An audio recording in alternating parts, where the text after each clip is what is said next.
So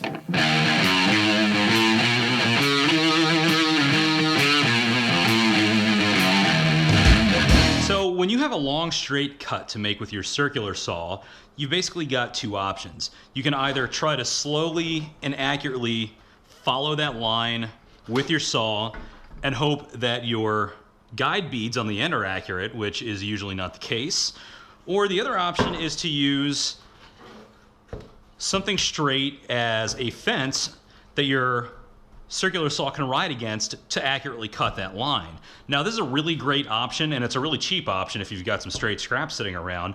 The only problem is that it introduces some extra measurements, and if there's anything that I've learned in the brief time that I've been woodworking, it's that the best way to introduce inaccuracies into your measurements is to, measure at all. So what I'm going to teach you how to do today is I'm going to teach you how to easily build a little fixture that's going to help quickly and accurately set up your rip cuts with a circular saw.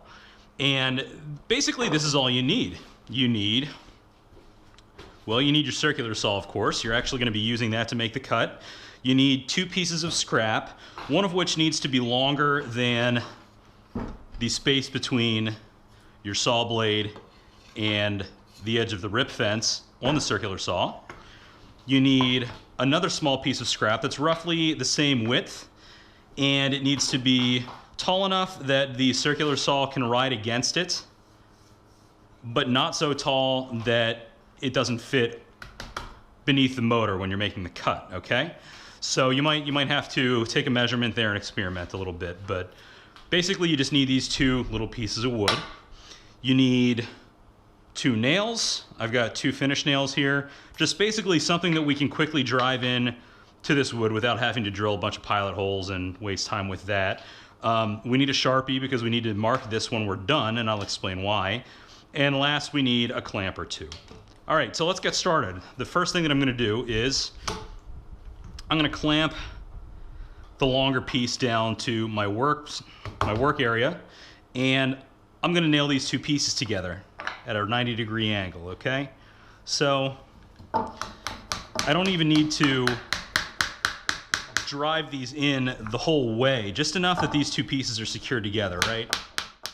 Our pieces are together here, and now what we're going to do is basically we're using the circular saw to make its own measurement. When we cut, basically what's going to happen is the rip fence on the circular saw is going to ride against our little makeshift fence on this piece, and the piece that we're left with after the cut is going to be exactly the dimension from the very edge of the circular saw's fence to the inside edge of our blade. And this is really important because you may or may not know, different saw blades have different geometry. So on one saw blade, these teeth might be completely straight. On another saw blade, the teeth might angle out to one side or the other. And on some, they angle to both sides. They alternate from right to left, from left to right, yada, yada, yada. So basically, this fence is going to be specially made for this saw, for this particular blade. And that's why we need the Sharpie when we're done. So let's go ahead and make this cut. I'm going to put the rip fence on the saw right up against the fence that we made on our workpiece. And I'm going to pull my blade guard up, and I'm going to plunge this cut.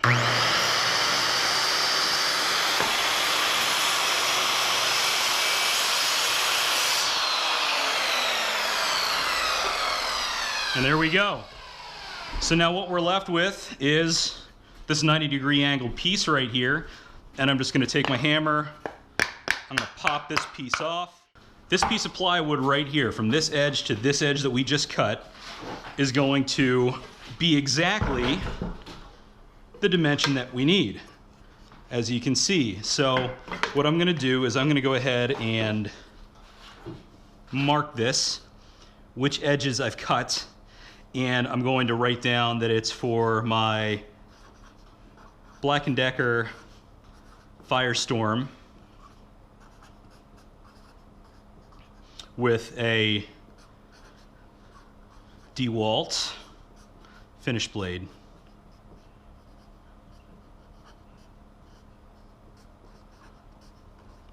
So now I know that this fixture that we just made goes with this saw and this blade, and now I can use that to make this cut that I've already set up. So let's go ahead and clear off my workspace. I'm going to go ahead and use this straight piece of plywood as a fence, okay?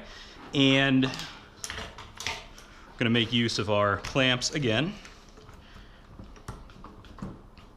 And rather than measuring off my saw to try and get an accurate cut here, all I need to do is take this stop block that we've just created and line that up on my cut line. Okay? And we'll do it on the same thing on the other side. Line it up on the cut line. And clamp.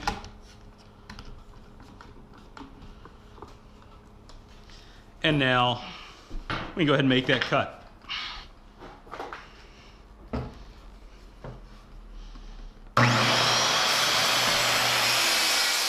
There we go. Nice straight cut. Didn't have to waste time measuring between the fence and the cut. And that is a really great time saver. So, all right, this is just another tool that you guys can use to work more efficiently with your circular saw. I know many people, like I did already, might be tempted to buy a track saw to replace their circular saw, and honestly, with tricks like this, there's just no reason to. So, all right, go ahead and make your own. Shoot me a comment or an email if you've got any questions, and don't forget to subscribe. All right, catch you later.